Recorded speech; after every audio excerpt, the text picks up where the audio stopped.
Hello all, Bloomin' Cheesy here. Hope you guys do like, hope you guys do comment, hope you guys do subscribe. This is Peter Pan, 1995, book part 11. Hope you guys do like, here it is. Right where we left off. Show the picture again.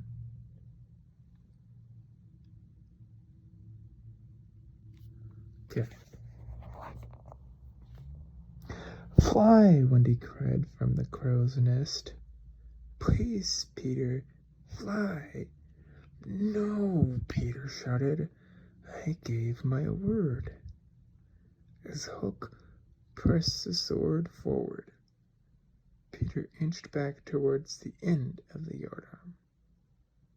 His heart beat like a drum, and his throat felt tight and dry.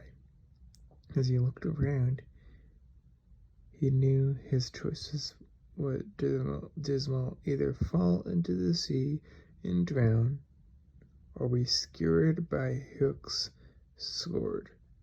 Hook drew back his sword for one final thrust, and at the last second Peter noticed the black pirate flag fluttering over Hook's head. Catching Hook by surprise, he leapt up and pulled down on the pirate captain's head, while Hook suddenly found himself tangled in the flag. Peter grabbed the sword away. You're mine, Hook, said Peter. Peter held the sword on the pirate captain, still tangled in the flag. Hook stared out in disbelief.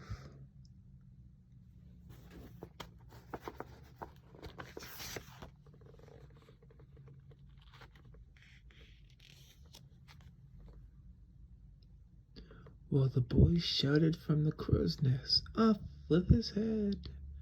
Give him one, Peter, cleave him to the brisket. You wouldn't do, old Hook, and now would you, lad? Hook begged as Peter kept the sword trained on him. I'll go away forever. I'd do anything you say. Peter considered the pirate's proposal. What was the worst, most despicable thing he could force Hook to do? Suddenly he knew. All right, he said. Say you're a codfish. Hook swallowed and looked aghast. Say it.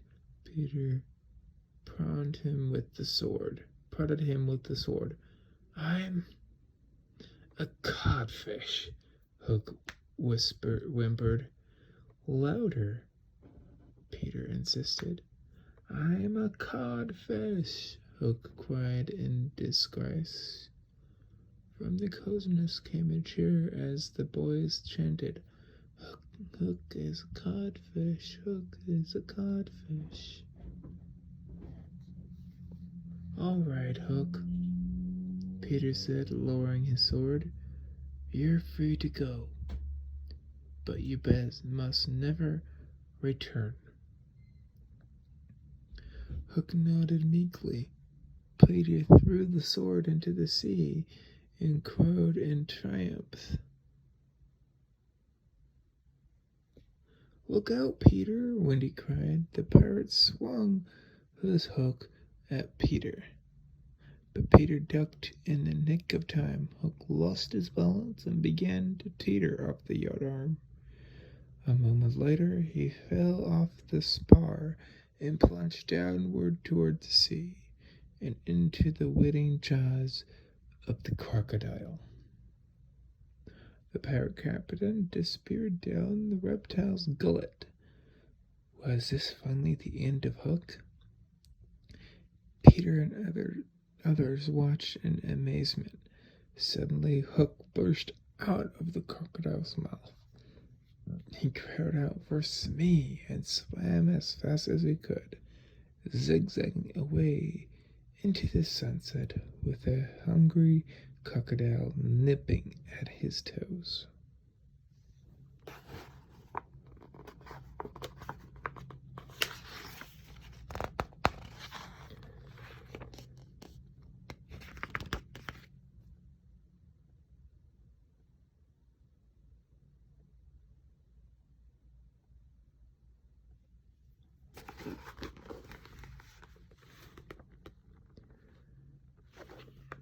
Wendy and the boys cheered.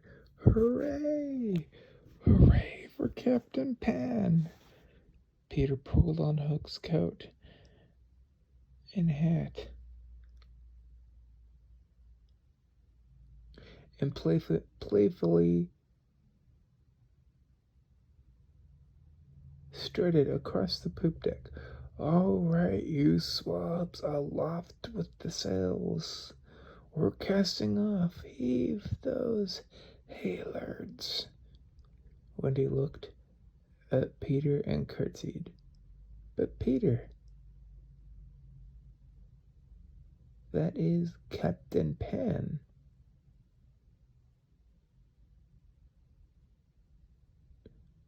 At your service, madame. Peter bowed gladly. Could you tell me, sir, where are we sailing? Peter smiled and took the wheel. To London, of course.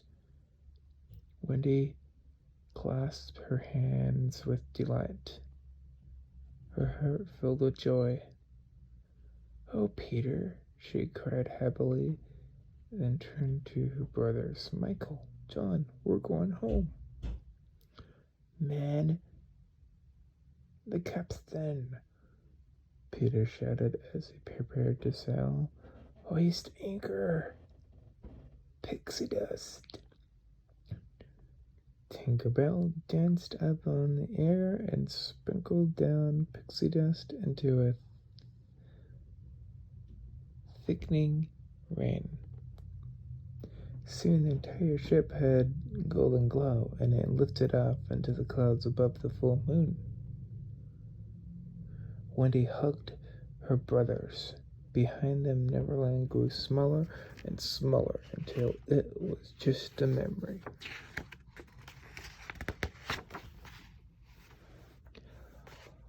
Isn't that beautiful? Look at those rocks for one.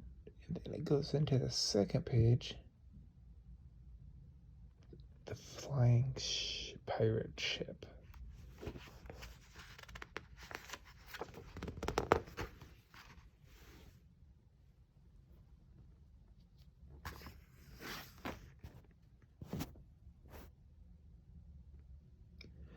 In London, George and Mary Darling returned home from their party. George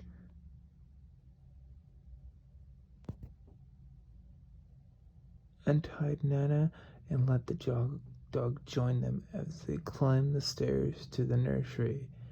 I'm so glad you changed your mind about Wendy, Mary said as they climbed the stairs. After all, she's still a child. Now, Mary, you know I never mean those things, George replied. They reached the top of the stairs, and Mary pushed open the nursery door. The room was dark and quiet, but she was startled to find Wendy's bed empty. Wendy, she gasped. Nana ran to the open window. Mary followed and found Wendy sleeping on the window seat. Wendy, what on earth are you doing there? Wendy rubbed her sleepy eyes. When she saw that her mother, she jumped up and ran into her arms. Oh, Mother, we're back. Back? Asked her father. All except the lost boys, Wendy explained. They weren't quite ready to grow up. That's why they went back to Neverland. Neverland? George replied. But I am, Wendy said. You're what? Asked her father. I'm ready to grow up, Wendy said proudly. Oh, he said.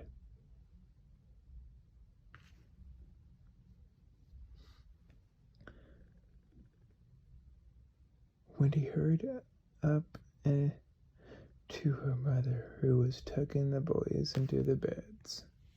"Oh, Mother," said Wendy breathlessly.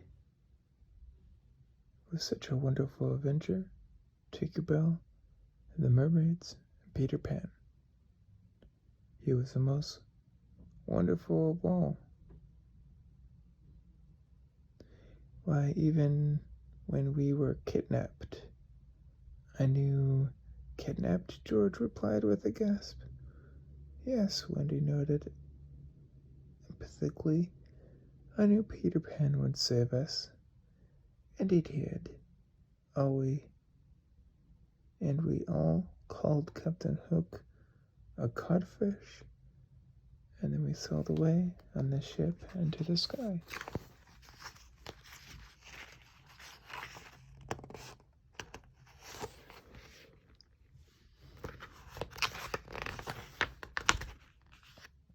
The last artwork. It shows the ship and the moon. There's nothing more. This is the last page to read. Let's do this. "Mary," said George with a huge yawn, "I'm going to bed." He turned to leave the nursery. Wendy returned to the window and sat and gazed up into the sky.